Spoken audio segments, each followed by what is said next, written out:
boy. It's been a great weekend. Met some terrific people. First of all, I'd like to congratulate all the inductees as well. And Cammy, my uncle is here, and he's got one of those inflatable dinosaurs he wants you to sign after.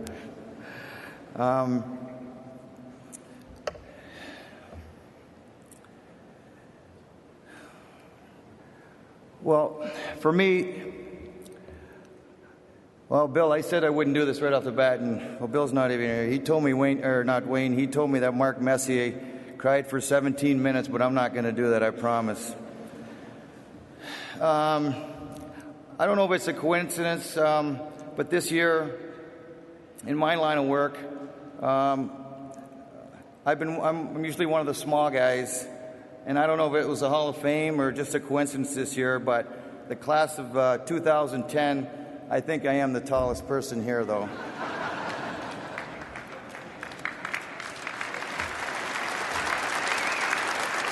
Sorry, guys. I have so many family and friends, just like Leaf games in the past, family and relatives that live in the Toronto, Hamilton area, and we've been able to share this weekend. A lot of people that flew in out of town. We had a party last night at Wayne Gretzky's. We had about 150 people there, and a lot of the Hockey Hall of Fame members were there, and it really kind of set in. The Hall of Fame was a surprise. They brought the Stanley Cup over for us, and family and friends got to take pictures, and it's, I guess still as a player, I wasn't one of the fortunate ones to win a Stanley Cup, but my daughters wanted to take pictures of it, and I was still a little nervous about that. And towards the end of the night, all the players got on stage, and Paul Coffey was there and Glenn Anderson, and they were picking the cup up, and I said to Glenn and Paul, I said, guys, I'm still not comfortable touching this thing, and they both turned to me and said, hey, you're in the hall now, it doesn't matter. So that made me feel really special. Getting the phone call back in June from Bill Hay and Jim Gregory, Pat Quinn, I've had a lot of time to reflect on my career. I grew up in Sarnia, Ontario, and I had a dream to play in the NHL as a kid. And like so many other people, there's so many thanks and people along the way I would like to recognize. Starting in Sarnia with the Sarnia Minor Hockey Association and the volunteers that really make it work. I had a junior B coach there by the name of Ron Carroll that had to convince my dad that it was okay for a 15-year-old to play with a bunch of 20-year-old kids. From there, I went to London. Having to leave my home was pretty tough on my parents. Then moving into a new family was difficult. I moved in with a couple with the name of Roy and Laura Chaffee. Now, Roy is not with us anymore, but he's in the room in spirit, and Laura Chaffee is here. I consider you guys my second parents, obviously, and without your help, obviously I would have never made it. Love you, Laura.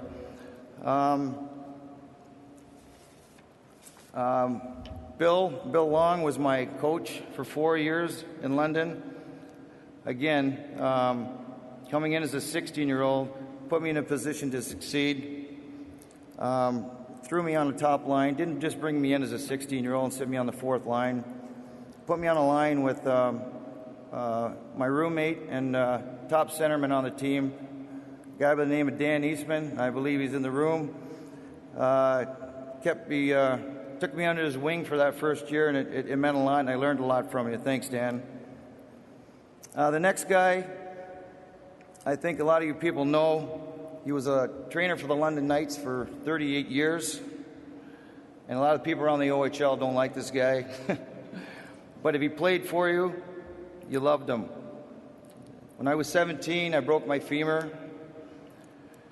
and without his support, along with the Chaffees and my mom and dad, I really don't believe I would have made it, because The leg really took two years to heal, and after a year coming back, it still didn't feel strong enough. But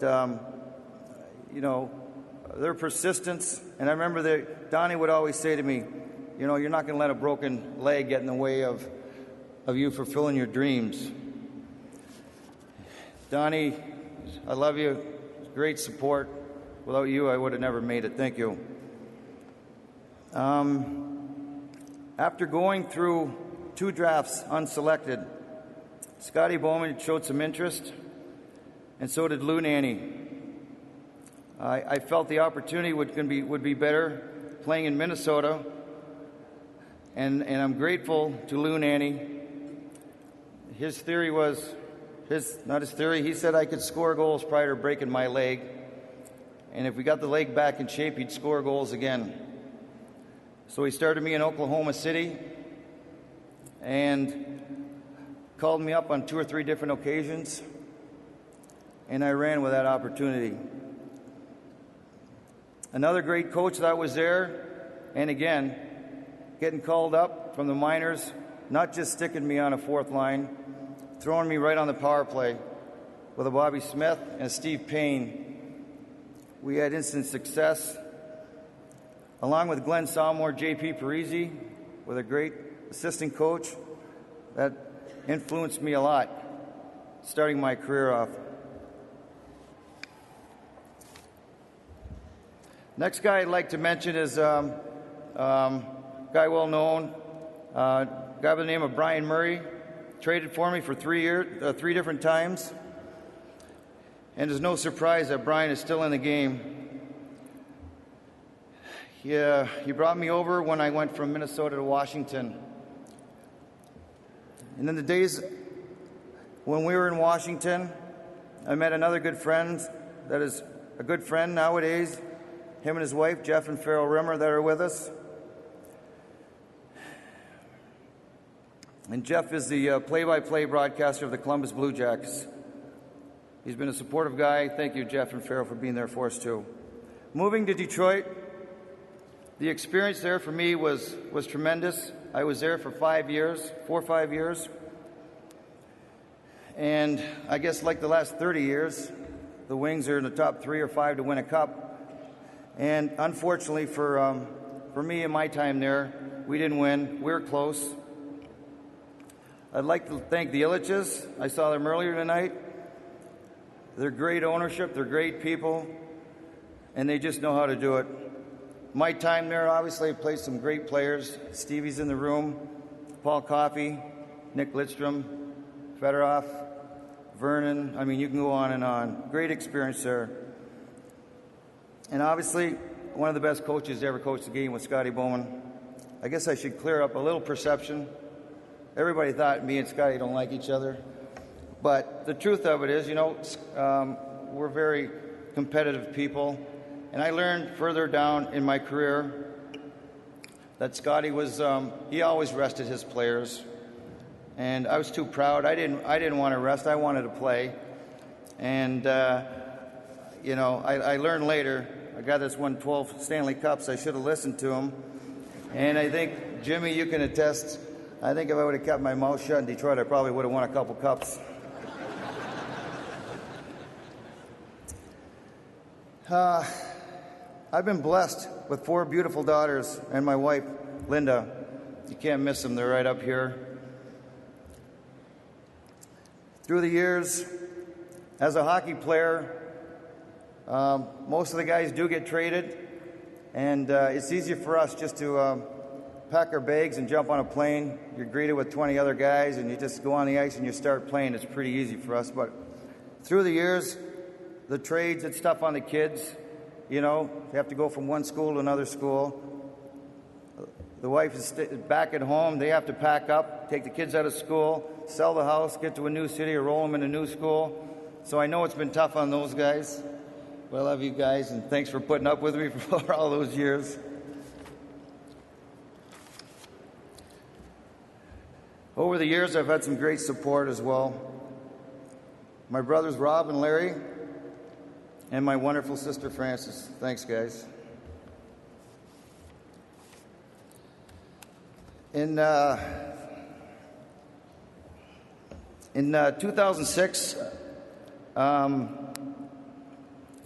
lost my dad, and then last February lost my mom. I said I'm not going to look at my sister because she cries all the time. I know they're in the room. They're here in spirit. Dad, if you knew my dad, he's got a big old smile on his face right now.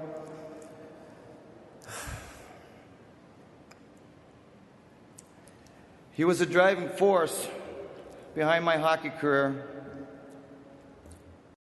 Very hard man to please. He encouraged me, and he pushed me to be the best. They were a great team. My dad was tough, and my mom kept things together. I love you guys. I know you're in the room.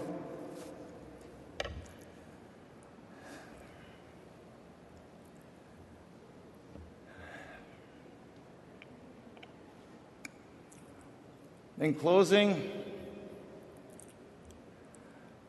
throughout my life, I've watched so many celebrations, and I felt if I ever had the opportunity to win the cup, I would like to say thanks to so many people along the way, but I never got that opportunity.